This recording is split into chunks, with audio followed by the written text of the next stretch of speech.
Today in this video, we're going to take a look at 10 unique features in PhotoLab, a raw photo processing application made by DxO. PhotoLab is not new, it's been around for a few years now, but there is a new version 5, which just came out, which has some new features, of course, of its own. But there are also some older features in PhotoLab, some older features that are unique to PhotoLab that you may not be aware of if you are currently using a different raw photo processing application and you've never taken a look at PhotoLab before. Speaking of other raw photo processing applications, if you happen to be a user of Adobe Lightroom Classic, well, right now you may be thinking, video about DxO PhotoLab, not for me. I'm good with Lightroom, thanks anyway. Well, let me stop you before you go and share with you that the latest version of PhotoLab, version 5, DxO did something rather interesting.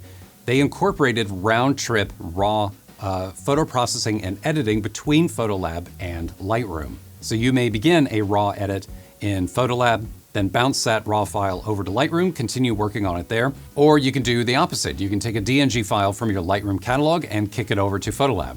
And as part of this video, I'm going to be demonstrating in greater detail how that whole round-trip editing process works. But right now we need to wrap this intro up because I have 10 unique features in PhotoLab to get through and to share with you. So we need to get going. But before we do, quick disclaimer to let you know that this video is sponsored by DxO, the maker of PhotoLab. However, I think it's really important for you to know that DxO has had no editorial input in this video at all. They have not told me what to say. They haven't even seen this video prior to publication. So everything that you're going to hear in this video is my opinion and experience using PhotoLab. And honestly, I would have made the exact same video anyway, and I'd be saying the exact same things with or without DxO's sponsorship. DxO was just kind enough to help support the production cost of this video, which I greatly appreciate. So with that out of the way, let's get going. Now, your first indication that something is a little bit different about PhotoLab comes right at the very beginning after the software has been installed and you are prompted to choose how raw images should be handled. Now, your choices include just, going with the standard approach, which means the software is going to autocorrect everything for you. You can also choose no corrections, that the software doesn't do anything. It doesn't touch your raw file by default. Or the second option, which is the one that I chose, is to apply optical corrections only. And this second option, in my opinion, is great for photographers who simply want to begin their raw editing process using a better, straight out of camera raw image. You'll also notice from time to time this window prompting you to download optics modules for the cameras and lenses used to create your raw images. Now, these modules are the result of nearly 20 years of work by DxO, analyzing and testing hundreds of different cameras and lenses. These modules are, in my opinion, really the foundation of PhotoLab. They automatically fix common problems like chromatic aberration, vignette, and distortion, but in my experience, the results are oftentimes better than similar lens corrections applied using other software. Oh, and by the way, good news for those of you who own a Fuji camera, DxO PhotoLab 5 now supports Fuji X-Trans RAW files. Next unique feature in DxO PhotoLab is the Lens Sharpness tool. Now, this tool goes hand in hand with those optics modules I was talking about just a second ago, because through DxO's analysis of the hundreds of different camera bodies and thousands of different camera lenses out there, DxO has also analyzed sharpness.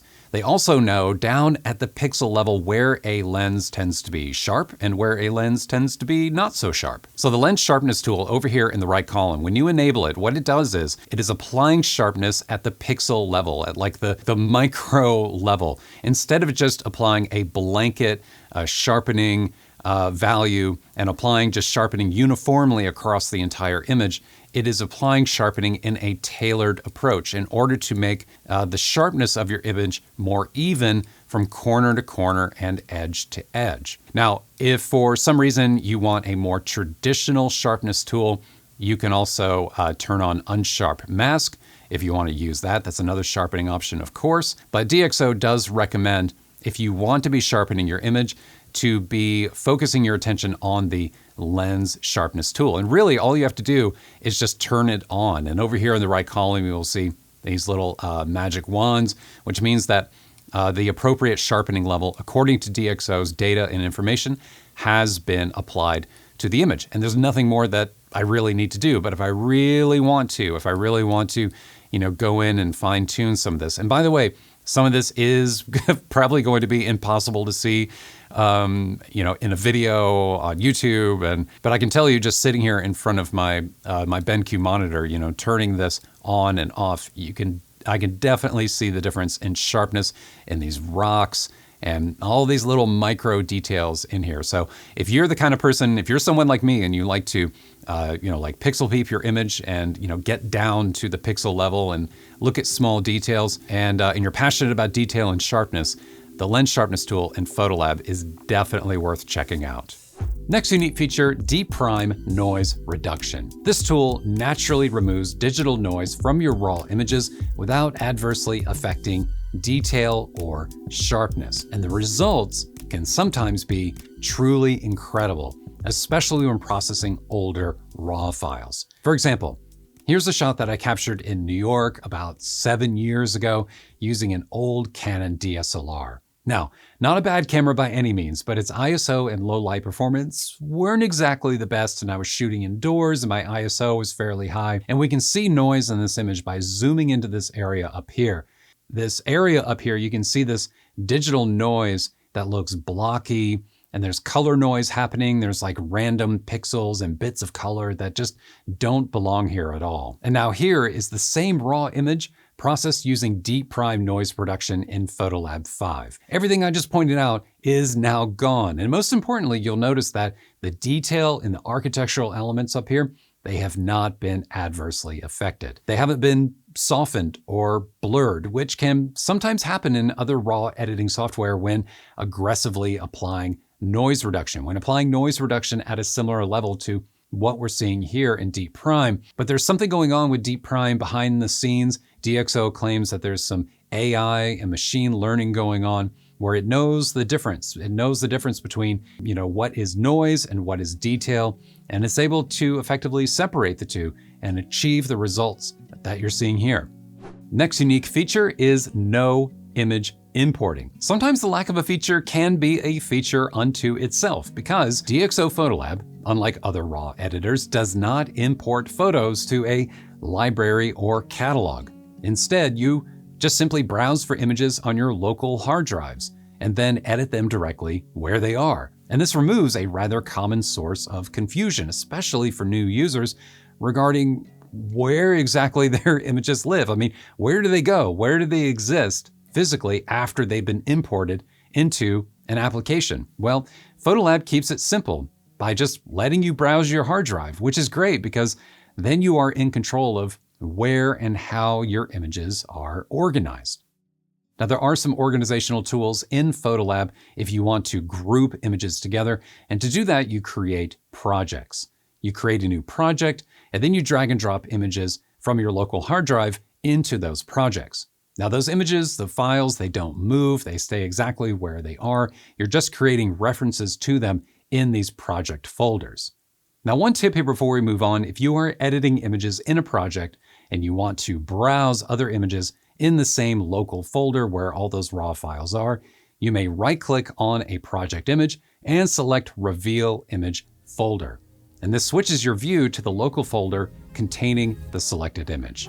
Next unique feature in DxO PhotoLab is DxO Smart Lighting. This is a really interesting tool to me because this is an exposure correction tool, an intelligent exposure correction tool that automates a process that I would bet most photographers do every single time they edit an image. And that is to balance the exposure in their shot by bringing down the overexposed areas and to lift the underexposed areas to bring them closer together. And this image here is a good example of that. There's not much light here on the faces of our subject. And what your natural instinct here may be is to lift the shadows. So we can give that a try and we can lift the shadows here, and we could also bring down the highlights as well. But what's starting to happen here, as you may notice, is that the image is starting to get flat.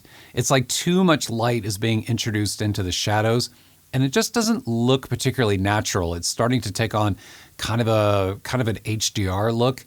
So what we can use instead, and actually we can come back to selective tone later and use it to fine tune things if we want to. But a good place to start with an image like this is to enable DxO Smart Lighting.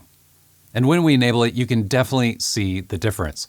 It is lifting the exposure in the shot, and it is brightening the areas of the image where some additional light is needed without affecting areas of the image that don't need any additional light. Now, the important thing you may notice here is that this is actually currently set to uniform, so it is automatically analyzing the entire image.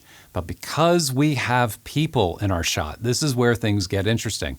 If we go over to spot weighted, you'll see here it says 2 faces detected. So there is face detection built into the software. It recognizes that there are people in the shot, and it recognizes that their skin tone needs to be brightened, that it needs to bring up their skin tone, and it needs to do so in a way that looks natural. And it's doing all this automatically, right? I mean, you're not having to create like a luminosity mask here. You're not having to mess around with any other sliders. The software has automatically found the faces of our subject and is automatically doing what it assumes you probably want. And I think it does a really, really good job of it.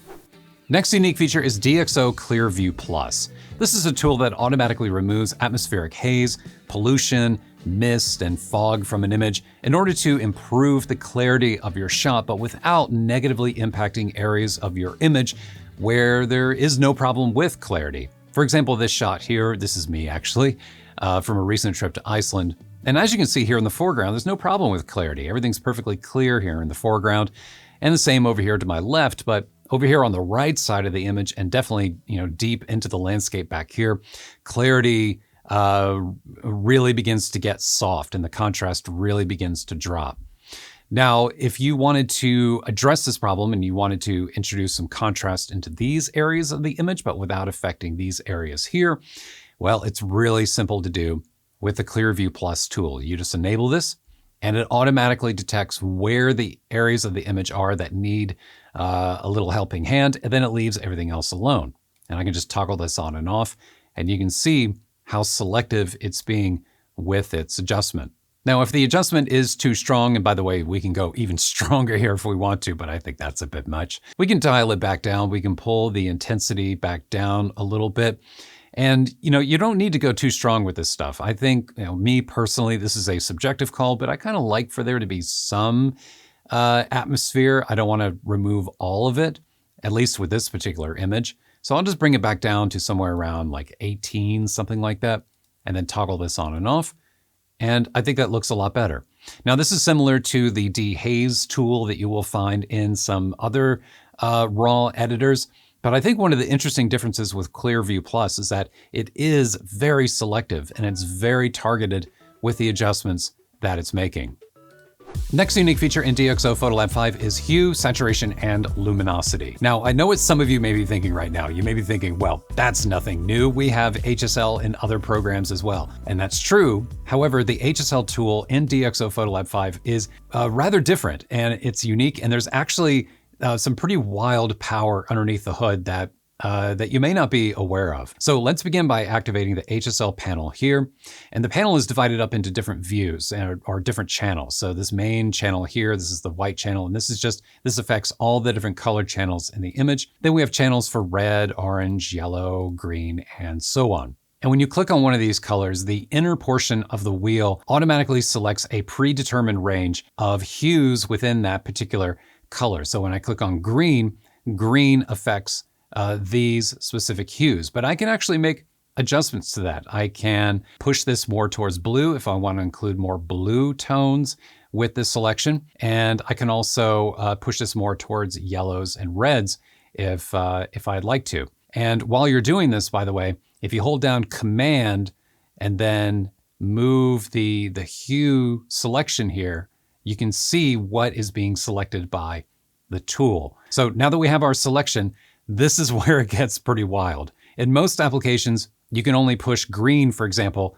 warmer, like more towards yellow, or cooler, more towards blue, and your range is limited. However, DxO PhotoLab does not limit you in the least. You can grab this outer wheel here and push it all the way around and do some pretty wild effects here.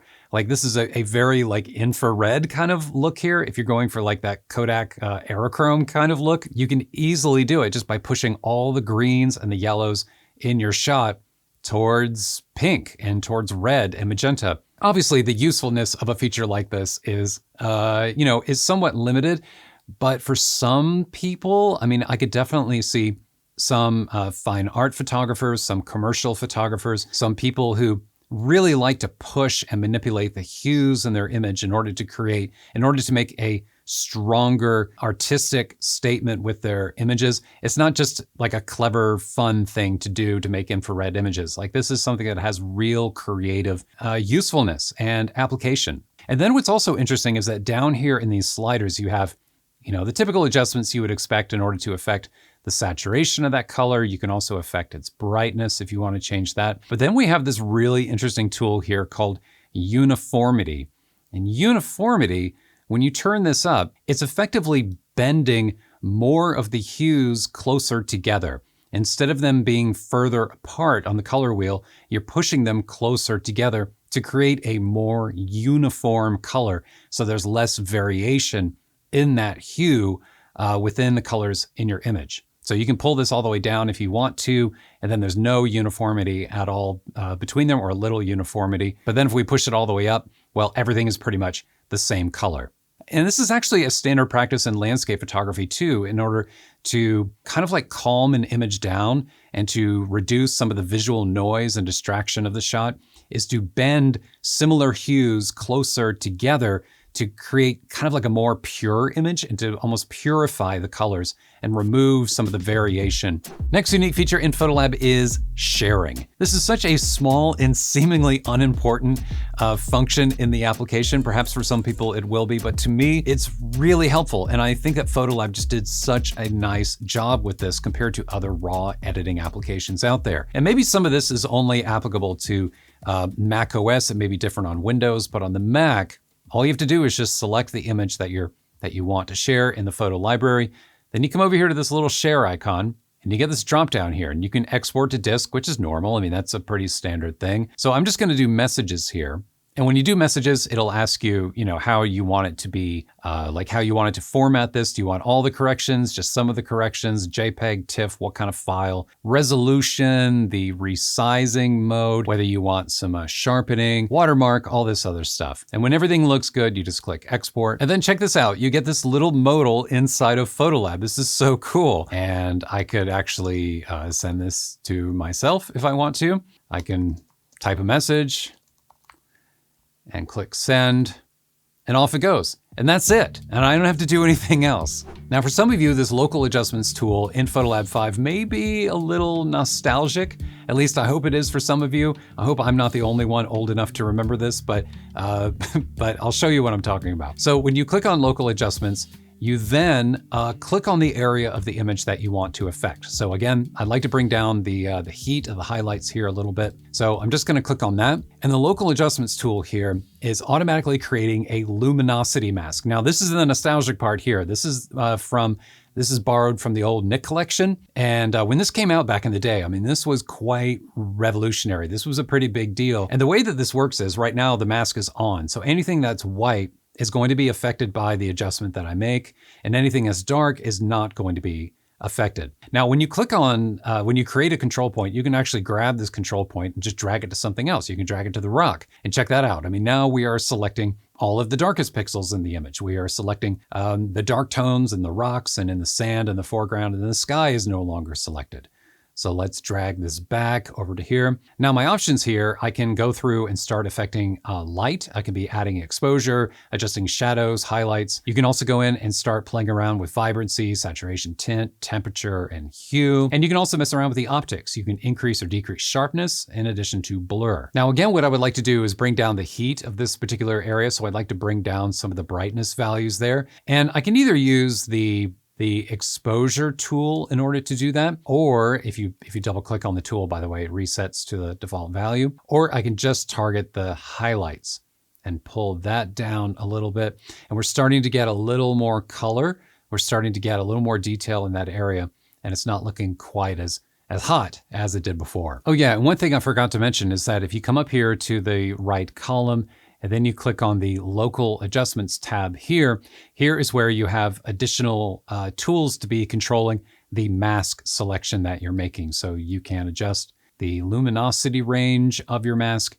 You can brighten it or darken it. Basically, when it starts getting brighter, that means that you are selecting more brightness tones in the image, and an opacity tool to also be fine-tuning your mask. Now, control point isn't the only local adjustment tool available in PhotoLab 5. If we right-click on another region of the image, we then get this radial menu here that makes it possible for us to create another mask, to be adding another local adjustment in addition to the other one that we just created. And we could do things like create a control line. We could do a graduated filter. Let's see, I'm going to drag it up from down here this way, and then we get the same tools here available to us. And then I can bring down the exposure a little bit, and the effect is graduated, right? It's just like pushing a graduated filter into a filter holder if I was out in the field making this change. And then finally, our last unique feature is one that was added to the most recent version of PhotoLab, version 5, and that is round-trip raw photo editing between DxO PhotoLab 5 and Adobe Lightroom Classic. Now, let's say, for example, this image here that you're looking at, I want to do all of my color grading and editing work in Lightroom. I'm perfectly happy using Lightroom. I like using Lightroom for this type of work, but I want to take advantage of those lens correction profiles in PhotoLab 5, do some, fix the distortion, fix vignette, chromatic aberration, maybe do some denoising too with the DeepPRIME denoising tool, and then bring that raw image back into Lightroom to do the rest of my edits thereafter. Well, this is now actually really easy to do. All you have to do is come up here to the File menu, come down to Plugin Extras, and select Transfer to DxO PhotoLab 5. You select that, we bounce over to PhotoLab 5, and as you can see, or as you may have noticed just a second ago, the appropriate optics modules for this particular camera and lens have been loaded and applied to the image. The distortion has been fixed. The vignette has been fixed. So we have the DNG file here. Now, to get this file back over into Lightroom with the corrections that we've applied here in DxO PhotoLab, you then click on this Lightroom Export button here. Now, if you don't see Lightroom Export, you just right-click on it, and there's multiple options in here for different things. So then you get this module here. Now we have different options here, and one of the most important ones to look at is this format action here. We want a DNG file. We want a raw DNG file that we could be using to be performing the rest of our raw edits. And the options that we have here is to export it with all corrections applied. That means any exposure corrections, color mods, anything that I've done in PhotoLab are going to be included in the DNG file. The next option down is denoise and optical corrections only. So that's what I was talking about just a minute ago. The optics module, the lens corrections, or you can export the selected files without processing. Effectively, you're just bouncing the image back without doing anything to it. But what I'm going to choose is the denoise and optical corrections only. That's all we really need. Then we click on export. Okay, so now we're back in Adobe Lightroom Classic. Our new DNG file produced by PhotoLab 5 has been imported. And the thing you will notice down here in the file name for the raw files that now we have _DxO. That's because PhotoLab 5 has created a new DNG file that contains the lens corrections and that denoising work that we did just a second ago. Here is the original that we were looking at just a second ago. And then here is the new DxO DNG file that PhotoLab 5 created. So there's clean separation then between the original straight out of camera raw file, if for some reason you want to go back and re-edit it, do something new with it, and this new DxO DNG produced by PhotoLab 5. And then at this point, we can go into the develop panel here and we can do the rest of our color grading. Okay, but what about the reverse? What if we edited our raw file originally using DxO PhotoLab 5, and now for some reason we want to export it and use it in Adobe Lightroom Classic? Well, here is an example here of how that works. Again, click Lightroom Export, except this time, instead of doing the denoise and optical corrections only, we're going to do all corrections applied. And then we click Export. Now, I've already done this once before, so I'm just going to click Overwrite. Okay, so once again, we're back in Adobe Lightroom Classic, and once again, we have a new DNG file with _DxO appended to the file name. Well, what's interesting is that PhotoLab 5 has taken those edits that I made to color, to exposure, to tone curve and everything else, and has baked those changes into the raw data, into the DNA of the image, because you'll notice that over here in the right side of Lightroom in the Develop panel, nothing has been changed. Nothing has been edited.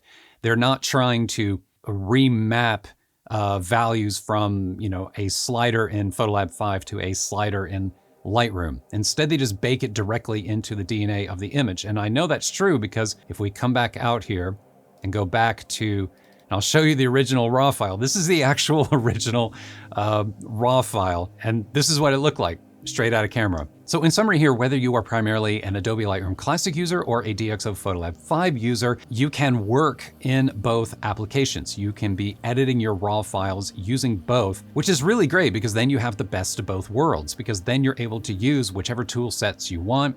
You're able to leverage the relative strengths of each software application in order to create better raw images, because that's the goal at the end of the day, right?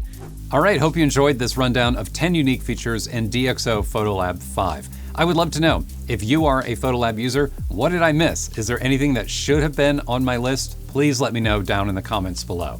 If you would like to check out DxO PhotoLab 5 for yourself, DxO does offer a free trial of the software. It doesn't cost anything. You don't have to enter a credit card number or anything like that. You can just download the app and install it to your Mac or Windows machine, check it out, open some raw images, try editing them, especially if you are a Lightroom user. Open up some of those raw files in PhotoLab, bounce them over to Lightroom, and check it out and see what you think about using PhotoLab either just by itself or PhotoLab with Lightroom Classic. I think it's worth the time, especially since the holidays are coming up. You're probably gonna have time to kill anyway. So it's a good time to be downloading a trial of some software, checking it out, and I would recommend doing so. So check the link below in the description to download a free trial.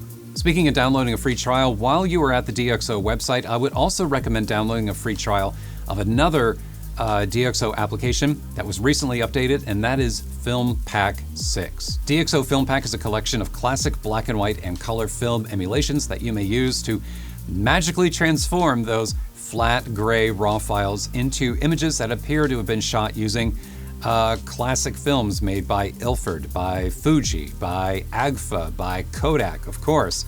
And there's plenty more film emulations in this application as well.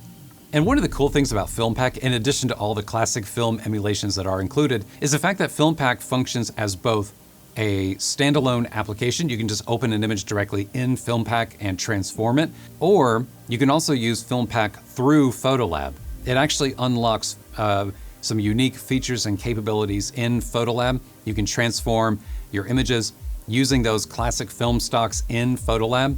So if you're into classic film, if you like the classic film look and it's something that you like creatively with your photography, or if you have a particular project for a client, something like that, and you're looking for some classic film stocks to use, like they're looking for that particular look, well, this is a really good option to try. So again, this is also a free trial. So while you are at the DxO website, downloading a free trial of PhotoLab, download a free trial of FilmPack 2 and check it out. Again, check the description below for a download link if you'd like to download either application. Thanks so much for being here. I hope you enjoyed the video. Happy holidays, everyone. I'll see you in the next one.